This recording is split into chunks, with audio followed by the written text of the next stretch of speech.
You are now listening to the KB Show. All right, man. We got Marco from Papa Macros. Pleasure to have you on board, man. He's the founder of Papa Macros.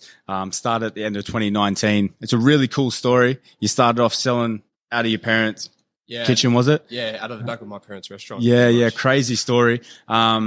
So pretty much what we're looking for today, man, is we're just going to give the people a bit of your backstory, how you got to Papa Macros, like why it inspired you and stuff like that. So hopefully you guys enjoy. But yeah, first of all, just tell us a little bit about yourself, like sort of backstory of where you sort of led up to get this idea.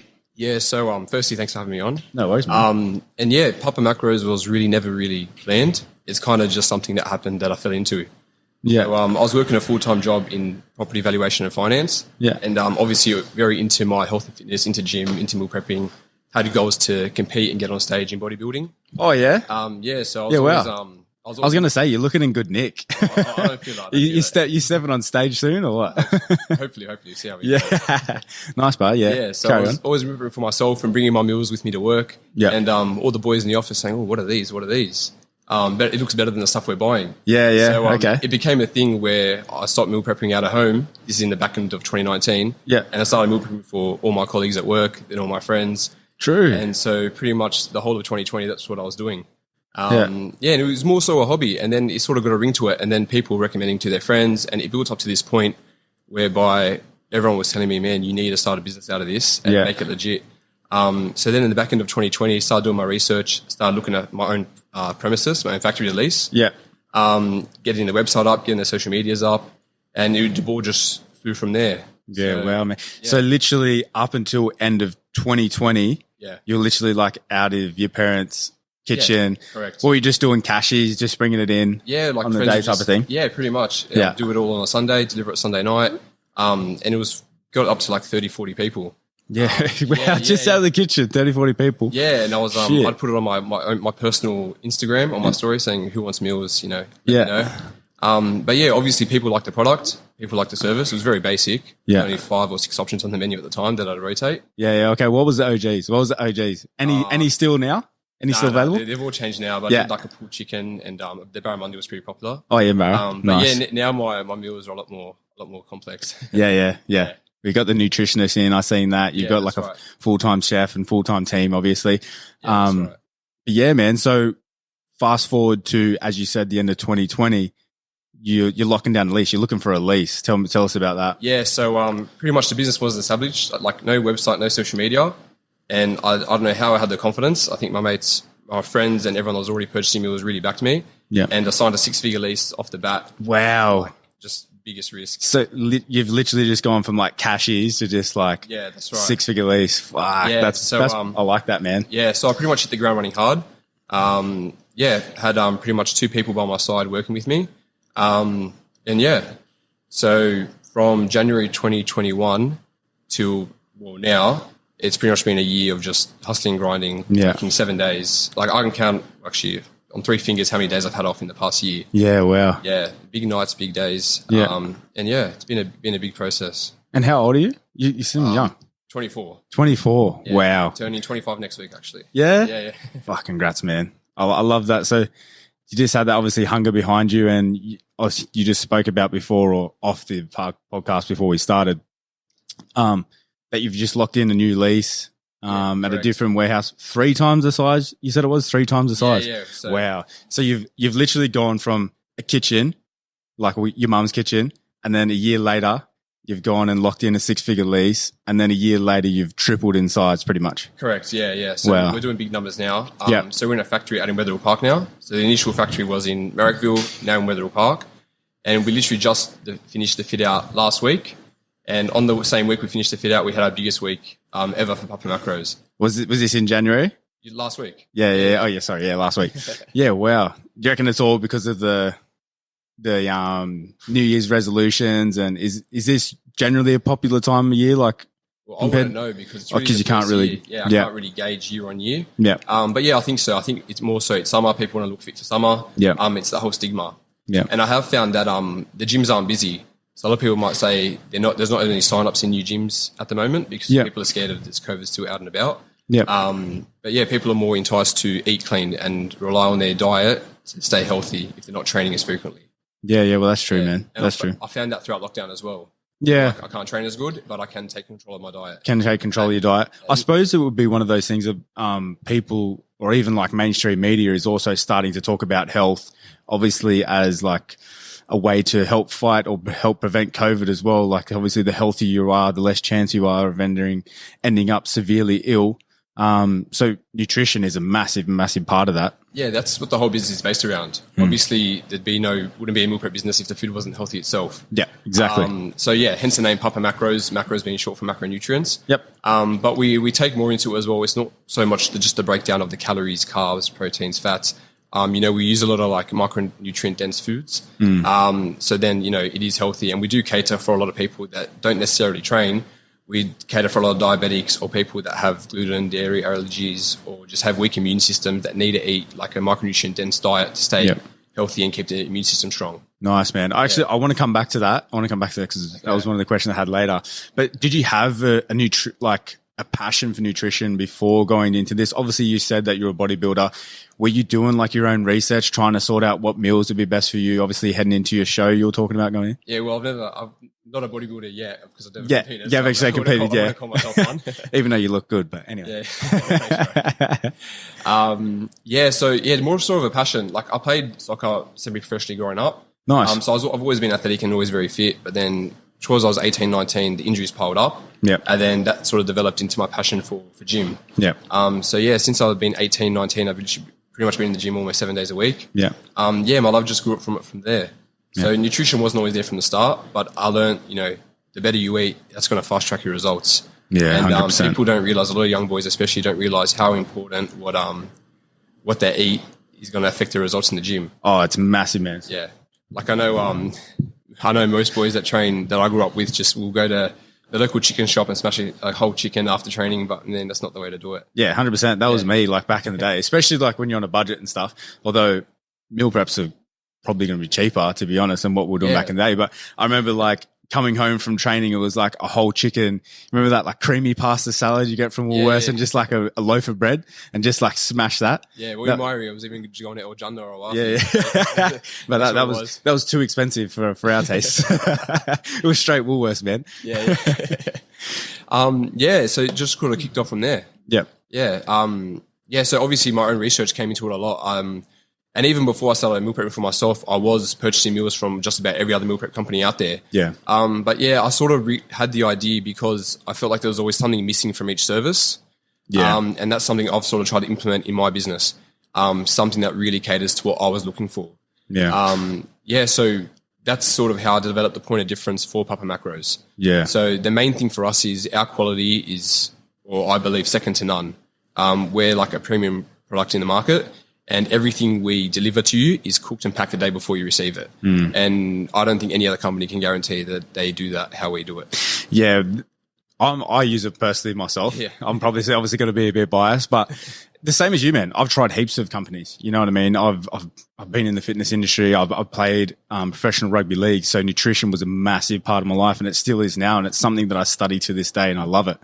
But it is one of those things that quality, like although macronutrients are important, like protein, carbs and fats, obviously, yes, they're very important, but you also got to think about the micronutrients, but also the quality of the actual food. Like I know a lot of your stuff is 100% like hormone free, stuff like that. Like those things for me, like studying nutrition and being passionate about nutrition, it's very important to me to be using a company that has that kind of quality control over their food, which is, I feel like, pretty rare. Like I don't want to sort of just throw it out there, but it's definitely one of the reasons why it appealed to me to come back to Papa Macros. Yeah, that's right. But I think at the moment I'm going to face a challenge soon if I do continue to grow, because right now I'm in the thousands of meals. I'm not in the tens of thousands of meals a week. That's true. I think a lot of companies started out that way. Sort of lost their way along the way. Yeah. So if we can sort of keep that standard while we're growing, which I have so far, that's sort of the goal for me. And for me, the goal has never been to be one of the biggest in Sydney. The goal's always been to the best in quality. Yeah. Because if you're the best, the customers are going to come through. Like my repeat customer rate is over 80%. Wow. So more than 80% of people that order, I will order again. Yeah. And yeah, it's like guilty. Yeah. Guilty. Yeah. So like that for me speaks for itself. And even people leaving good reviews, me talking to new customers and them saying, I can't wait to order again. Like that feeling of knowing that you help somebody, eat cleaner or whatever it was with their life. Like that feeling is irreplaceable. Like you can't buy that feeling. It is, man. It's earned through like hard work. It is like, even like when I do one-on-ones and stuff like that, and obviously I played like professional rugby league and stuff like that, and you get a mad kick out of like running in front of thousands of people. But to be honest, man, it's up there, like seeing a client progress and maybe like hit a movement that they haven't hit before, or nail a technique, or be able to get to a goal weight that they wanted to, man, that's just as much of a like rush. I'll get goosebumps just thinking about it now, man. And like, it's literally on par with, as I said, running out like in front of thousands of people. And I'd imagine it would be the same for you. It becomes quite addictive, doesn't it? Yeah, like I think every week I have like a euphoric moment, or I give myself goosebumps just thinking about like what's going out the door and like what's being created in such a short amount of time. So I like it's really overwhelming, especially last week having our biggest week ever. Like I was just standing there watching everyone work and the meals go out the door. I was like, wow, how did I get to this point? Yeah, that's crazy, man. You pinch yourself. Well, you're turning 25 this year as well. Yeah. That's awesome, man. Do you find that daunting, actually? I suppose you would have like people older than you, obviously working for yourself and stuff like that. Yeah. Well, but most of my team's older than me. Yeah. But my two head chefs have become my best friends. So like something I implement inside like Papa Macros HQ. It's really family orientated. I have noticed that, like from your social media and stuff like that. It is like a very tight knit family environment, man, which is awesome. Like I feel like that's definitely the best way to grow a business. Yeah, for everyone that doesn't follow the Papa Macro social media, I always post what we're doing in the kitchen and the staff. And yeah, we're always having a great time. Like my two chefs become my two best friends. And yeah, like I think if everyone turns up to work happy, excited to come to work, they're going to put more love into the food, more love into what they do, and it's going to flow a lot better. I think in the beginning I was always very stressed going to work because I didn't have the team that I have now. But yeah, having a great team behind your back really helps, and you know that firsthand playing rugby. Yeah, 100%, man. When you know that the person to your right and the person that you left has got your back, and you know the skills that they have, and all you have to do is go out and focus on your job. And obviously they'll do their job, just knowing that they're going to do their job, which I imagine is very similar into business. Like sport and business is so correlated, and there's so many lessons that I've learned from there that has sort of carried me over into this life. But 100%, man, like just knowing that they're going to do their job just makes your life 100% easier. Yeah, that's right. Even like growing up playing soccer in a team environment, you learn so many lessons to like how to deal with people. But like you said, being young and finding that daunting, I did find at the beginning when I was trying to write up contracts or make agreements with suppliers or whatever it might have been, or even just talking to customers that were older than me, I found that naturally people just talk down to me, just naturally, not intentionally, but just because I know they're much older than me. Yeah. And even I had staff more than double my age, and I think they don't not being told what to do, but taking instruction from someone younger than them, which like obviously not part of the team anymore, but yeah, it's challenges you face along the way. Yeah, 100%. Are you like have a mentor or anything like that, or anyone sort of helping you guide through this process? Because I feel like at this age, you've definitely got the family community at your work, which is something that's hard to come by. Obviously, you're growing year on year, which is impressive. Do you have any sort of outside source of the business that's mentoring you? Or I think my circle of friends are great. Yeah. I think all like my closest mates, we all run our own businesses. We all got our own things going. So okay, we're all yeah. supporters of each other's. Yeah, so a bit of proximity, obviously. That's right. And but number one would be my dad. My mum and dad, 100%. My parents own two small businesses. So I've always grown up in the sort of environment when mum and dad are just always at work. Like my friends think I work ridiculous hours. I look at my parents and I'm like, I work nothing compared to what my parents 100%, man. That's the exact same as me. Like, as I said to you before, my parents own like a cold storage company. And I've literally seen my mum pull like a 48-hour day, even though it's, you know what I mean, just back to back to back. Just like, man, sometimes you just got to get shit done. And exactly like literally, man, should, and I'm just sitting there like blown away. Just like sometimes I have to get up early, obviously for training. I'm like up at 4:30. I'm like, oh, I'm so tired. Even though I probably had 8 hours sleep. And then I think like back to my parents who were doing like 48 hours straight and stuff like that, just because they had deadlines and shit that had to get done. It puts a lot of things in perspective for you, doesn't it? Yeah, exactly. And I do take a lot of advice from my dad whenever I'm like, especially in the beginning. I guess not so much more now. I sort of have things a bit covered, But starting out, I think it was every night I'd be waking him up because I'd get home super late, like after midnight, and be waking him up, asking for advice. Yeah. Yeah. He didn't like that. Come on, Dad, get up. I need some advice. So just going back to, obviously, we were speaking about the micronutrient side and stuff before. So was there a process, or did you sit down? I know you got an in-house nutritionist with you. Is there a process that you sort of sit down and like work out, okay, what does this meal need? Okay, obviously you're doing, let's say like you're doing a steak meal, and like, what do you want to put with that, and what do you want to pair it with? Is that like a chat that goes down? Yeah, it's more of a team effort. So, it's a big team effort. So it's sort of myself, my chefs, and Steph, the nutritionist. Yep. And pretty much we'll come up with a recipe, but it's a lot of trial and error. So the way each meal will come about, there's obviously a protein source, your carb source, and your veg source, also your micronutrient source. Yep. So we'll sort of play around with what fits, then play around with the portion sizes to fit the macronutrients. And as long as you're using natural, fresh produce, especially in your fruit and veg, and then whatever other herbs and spices we may use that add no calorie difference to the meal itself, then we have a recipe there. And then obviously it's trial and error process, change this, swap this out for that, and might be another ingredient we use for another meal that we bring in that we think might work. Yeah, okay. So nothing's like, we're going to make this meal, write it down on paper, and we cook it. Yeah. I've found it that way many times.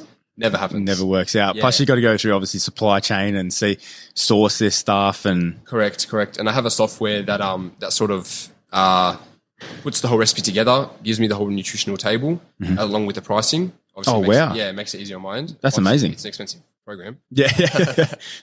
But sounds definitely worth it though. Yeah. Saves a lot of time. Yeah, but essentially that will line everything up that way. But that's pretty much how it works. Yeah, awesome, man. Not as easy as what people initially think. Yeah, 100%. Like, that's what I'm thinking. Like, I think things that I would like to make, and obviously you want as much variation as you can, but the more obviously variation you can, the more you sort of buying off one-off products for just one line type of thing. But you obviously want to splay that out over a whole lot so that you can order in bulk. Like, that's sort of the main drive behind it, is to try and get as much things in bulk, because then it obviously the law of scaling, you know what I mean? That's right. And look, right now we actually have a reduced menu just because we moved factories. I didn't want to have a crazy big menu with the move. Plus, there was a bit of changeover with staff as well. So we had like 40 options on the menu at a stage. So 40 lines, and getting that all out within really a day and a half and delivered with a small team in a small kitchen was like incredibly stressful. Now we've got the bigger space. I'll reduce the menu down to under 30 items. And now going into February now, we're going to be increasing the variety. Variety of how much you want. Yeah, and that's another thing as well that we do differently. Every month we change up the menu, which you know as well. Yep. So every month we take a few items, bring in a few new ones, and that's where the variety is constantly changing.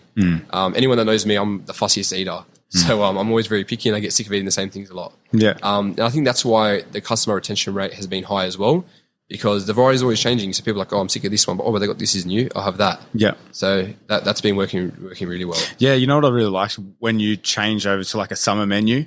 Yeah, you know what I mean? So like you had the sort of more winter-based meals, like sort of like curry type of things, and you think you had a little bit of a mashed potato mixed with apricot chicken, was it? Yeah, that's right. And that was good, and obviously went a bit fresher. Brought in some more salads, brought in some like quinoa and stuff like that, keeping it a little bit fresh. And man, the thing that I really love about Papa Macros, and I don't really want to go on, like obviously I'm just being a massive bias here, but honestly, like I'm telling the truth here. It's one of the best meal prep companies I've had, and one of my favorite things about it is that you use a lot of like spices and herbs to flavor up your meals, rather than just chucking in a bit of salt, like a whole heap of salt to try and freshen it, to try and make it taste better. Putting in some sauce that I know for me, like I'm not very good with dairy and stuff like that, and pretty much none of your meals have maybe sort of very little amount and barely anything. Barely anything in it, and that's one of the things that I love, that I can go on there and just know that I'm not really going to have any intolerances to anything you're dishing out. And obviously the biggest thing for me is obviously freshness, but I do appreciate the like you using the herbs and spices, because I'm massive when I cook. I just like every herb, man. I got like this little spice rack that spins around, and I'm just like pulling them out, just chucking them on. I don't even know if it tastes good together. I'm just like, just put it on there. Should be right.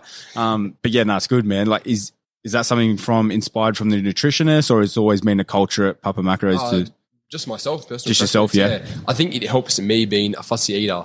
That way I'm going to be picky. I don't just eat anything. So that way I really make sure that I enjoy all of the meals as well. Yeah. Obviously I have my favorites and my not so favorites, but yeah.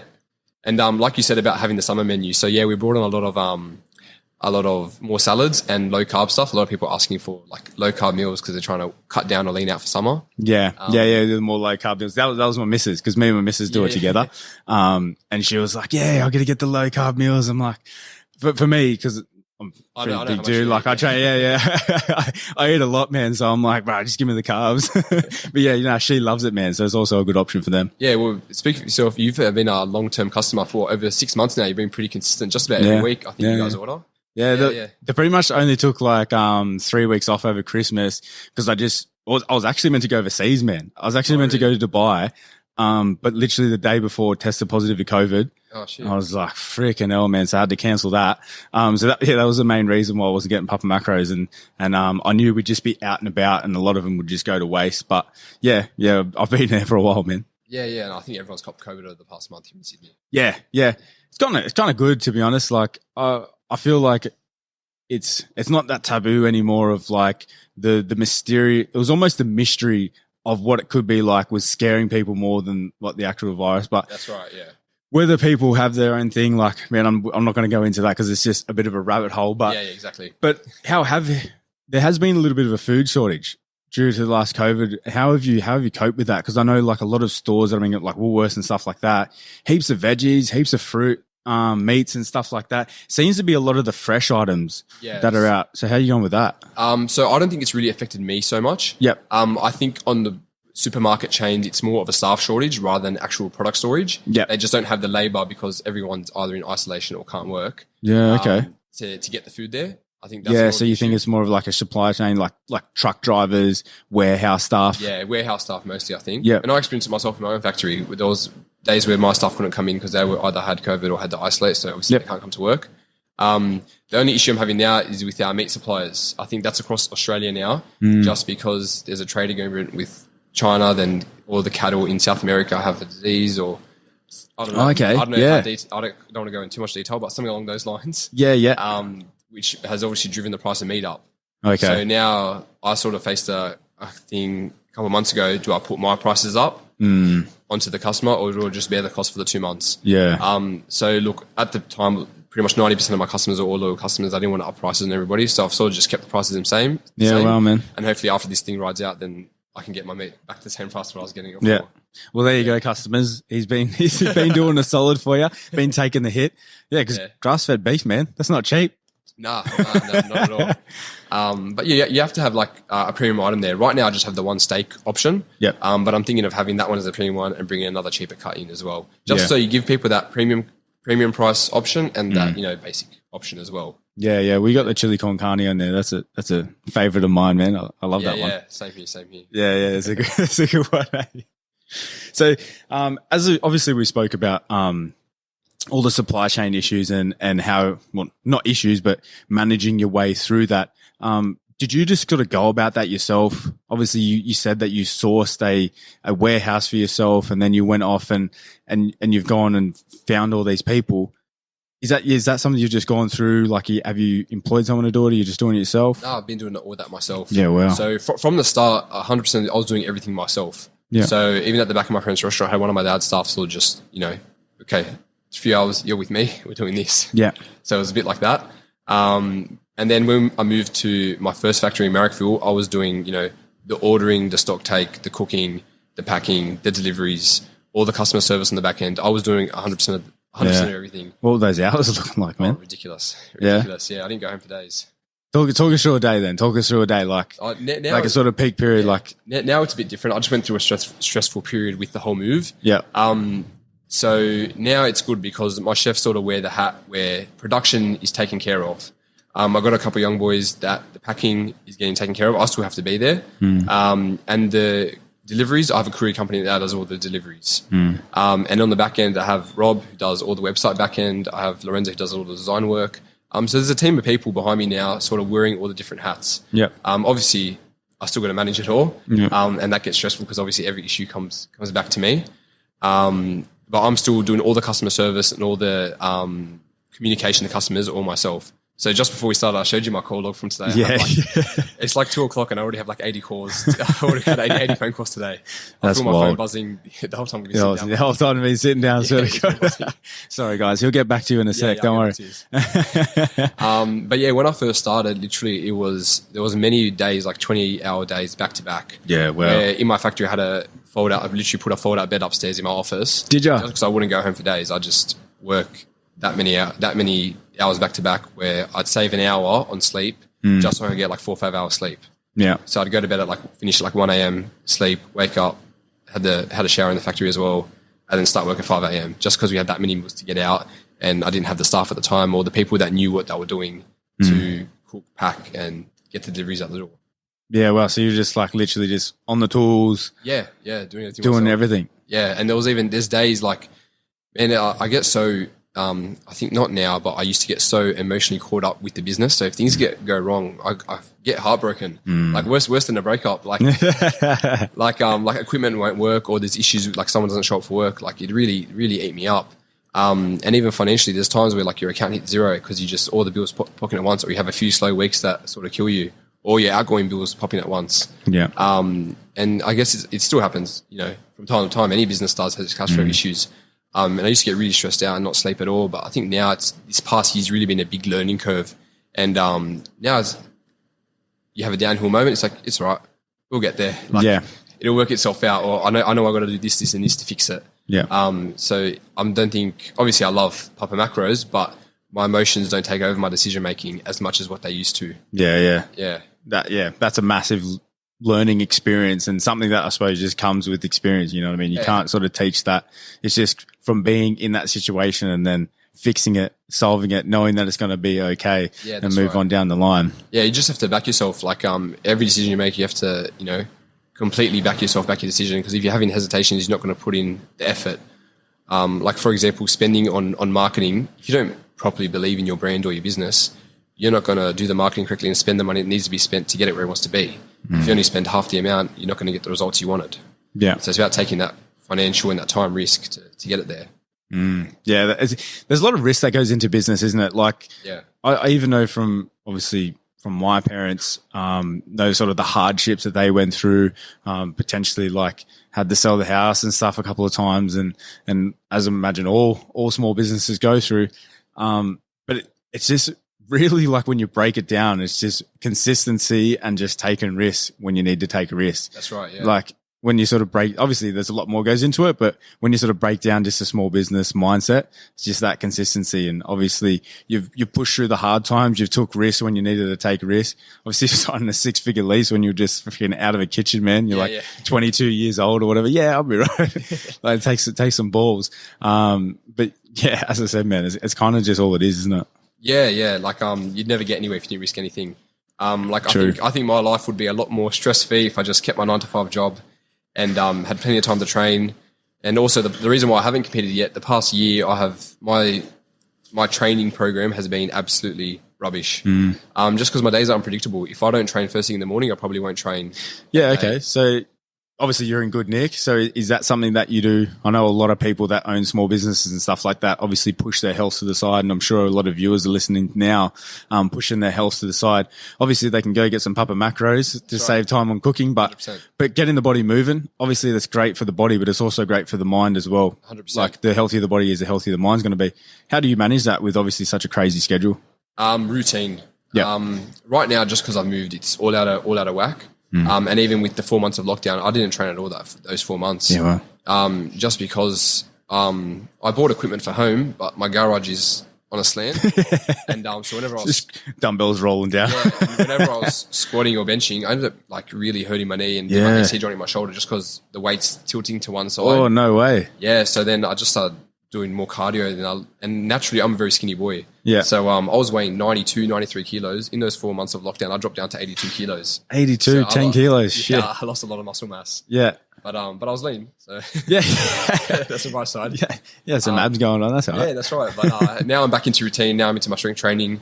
I'm following more of a powerlifting routine now, so my calories are up. Cool. But my diet's always been on point. It makes it easier having a meal prep business. Obviously, yeah. But there's also plenty of weeks where a lot of people order late or we're short on stock, and then I end up selling all the meals and I have no meals for myself. Yeah. It's happened a few times. Just so many sacrifices you're making. Yeah, I end up doing meal prep in my own kitchen at home, and I'm like, why am I even doing this? Yeah. Sitting at home doing your own meal prep. This is bullshit. But packaging it yourself, got the Tupperwares out. Yeah. But no, routine's 100% the biggest thing. I think morning routine, I think you said this on your podcast, win the morning, win the day. 100. Big believer. Yeah, I normally prefer to train in the mornings. Sometimes I have things really early in the morning, so unless I decide to train at 4 a.m., which I hate doing, that's not going to happen. Yeah, couldn't do 4 a.m. Yeah, but 5:30 is like the cutoff for me. Yeah. 5:30. That's it. I was in the gym at 6 this morning. Yeah. But 5:30, 6, later 7. I'll do my morning session, then pretty much just at work all day. And my days, I'll just work until I get tired and go home. And I don't normally get tired till night time. The sun's already set. Yeah. Do you focus on sleep or anything? Is it something that you go into, or you just sort of grinding, man? Just now, if I get 6 hours sleep, I'm happy. Yeah. 6 hours is my happy point. Yeah, that's crazy, man. I reckon like most entrepreneurs and stuff that I speak to is just like, yeah, man, 5-6 hours, I'm sweet. Yeah. And then like you speak to like, no disrespect to any other people, like dudes like 9 to 5, they're like, man, if I don't get 9 hours, bro. Yeah, I'm like, what planet are you living on? Even when people complain they're busy, it goes over my head because I'm like, man, live a day in my life, you won't be able to keep up. Yeah. Yeah, no, it's just on the grind, man. Just on the grind.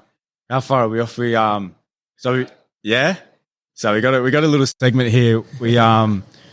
What we did is I brought in a meal from home. It's a Portuguese chicken, and we went out and got some other meal preps.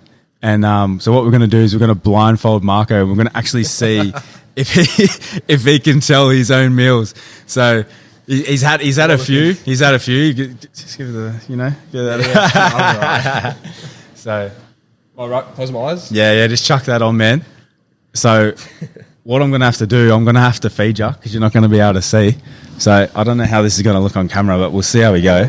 Yeah, chuck Maybe it. Get this around my head. See if you can chuck it in the middle there, Pat. All right, bro. Oh, here we go. Yeah, this is. All right. Yeah, you got the mouth out there. Don't look. All right. I can't say anything. Let me know when you're feeding me. Yeah. This is big budget filming right here. You know, you got the proper blindfold out and everything. All right, so hold on, man. I'm just trying to get a little one for you. All right. Here it is coming. 3, 2, 1. Here comes the airplane.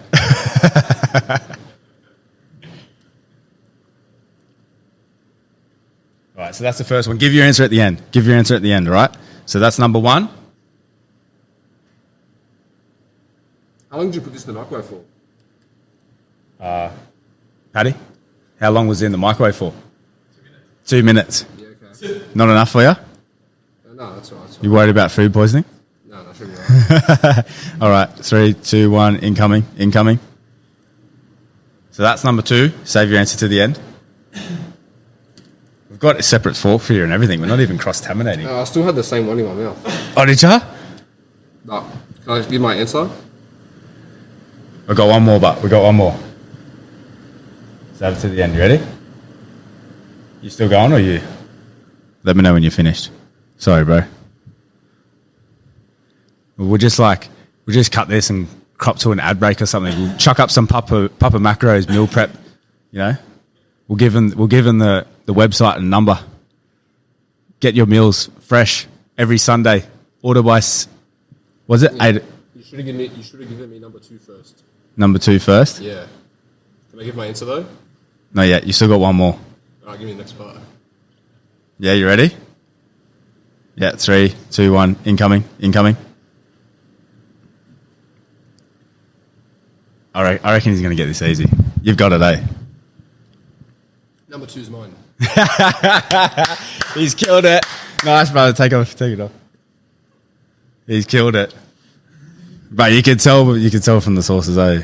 Is that 1, 2, 3? Yeah. No, this is 2. 1, 2, 3. So 1, 2, 3. Yeah, okay. So that's your one, bro. You can tell by the... He's killed it. He's nailed it.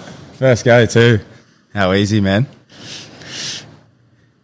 How could you tell, bro? The tenderness of the chicken. Oh, he's just come right out with it. The first one, Sorry, but you want some water? I still got that first one in my mouth. Give him water. It's still so chewy. We're not naming any of these companies, right? We're not naming any of these companies.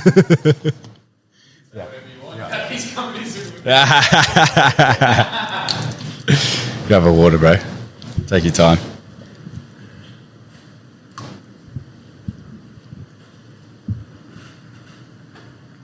All right, I'm set. You're good. Sorry, bro. I was like force feeding you there. Just get it into your son. No, that's all right. Yeah, I'm good. Good. Yeah? Yeah. Smashed it. I could tell by like, because I couldn't see when I bought it. Hey, Pat's already into it. He loves it. He loves it. Portuguese chicken. He's Portuguese as well. He'll love it. It's the winner. Yeah, man. Because I didn't see it because I went and bought them today, but they had obviously the covers over them. Okay. But you can tell by like the sauces and stuff like that because yours is obviously, man. Yours is just like herbs and spices, bro. That's right, yeah. So I was like, oh, he's going to get it easy straight away. We needed something. I was going to do the chili con carne because it's like a little bit more texture. Yeah, that's similar. But nice, bro. I was a little, because you were a little bit nervous, when I told you before we were jumping on the podcast that if you're going to get it or not. I was going to back myself. Are you going to back yourself? Yeah. I know what my meals taste like, no problem. Yeah. But I had that first one in my mouth, I had the second and the third one, so they're all mixed in. Yeah. You knew there was a second one. You're like, yeah, give me my answer. I just knew it wasn't the first one. Yeah, the first one. Easy, my man. So anyway, we'll give you a little plug of where people can find you. Obviously, Papa Macros, so they can find you on. What's your Instagram? We're going to put all these in the link down below. But yeah, so the Instagram is just Papa Macros, same as the Facebook. Yeah. And website www.papamacros.com.au. So it's PAPA, which is dad in Italian, macros. So father of macronutrients, essentially. Yeah, nice. So yeah, that's sort of the name, how it came about. Yeah. Awesome, my man. And order by 8 p.m. Thursday? Correct, for a Sunday delivery. And we're also starting up a Canberra run. Oh, nice. Melbourne and soon Brisbane. Wow, so you're really expanding out. Yeah, so the interstate deliveries will actually go out on Monday. Yeah. So yeah, as long as you order before Thursday 8 p.m, Sydney Metro will be Sunday delivery, regional New South Wales and interstate will be Monday delivery. Yeah, so that's what's starting up within the next couple of weeks. Okay. Yeah, that's going to be another sort of hurdle to jump over or headache, isn't it? Like getting courier and stuff done. Yeah, well, that's sort of been the whole negotiation period the past week. Yeah. So yeah, that's a few phone calls. Yeah.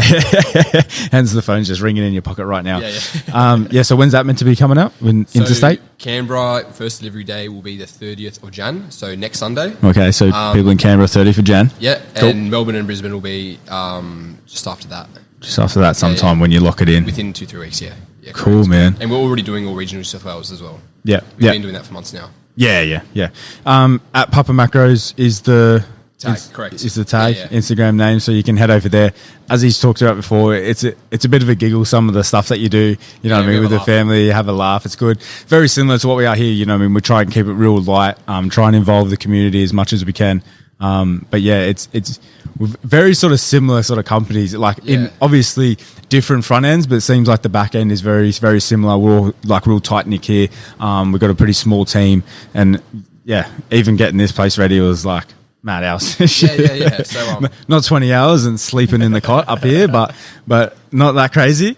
But there was some work that went in, and man, it's been an absolute pleasure to have you on. Super inspirational, bro. To consider that like you're not even 25 yet, and you've done and achieved what you have so far, and you're moving into this big space, bro. I hope you nothing but the best. And I hope like when we're sitting down for another one of these chats, you're getting ready to move into an even bigger place or something like that, or opening a second one. That would be the one, man. That would be the one. But as I said, again, thank you heaps for coming on. I really appreciate you taking time. I'll let you get back to those phone calls. Thanks for having me, man. I appreciate it, and I love being on here. Yeah, anytime, man. I'm sure we'll get you back on. And as I said, all the best for the future, my bro. Thanks, bro.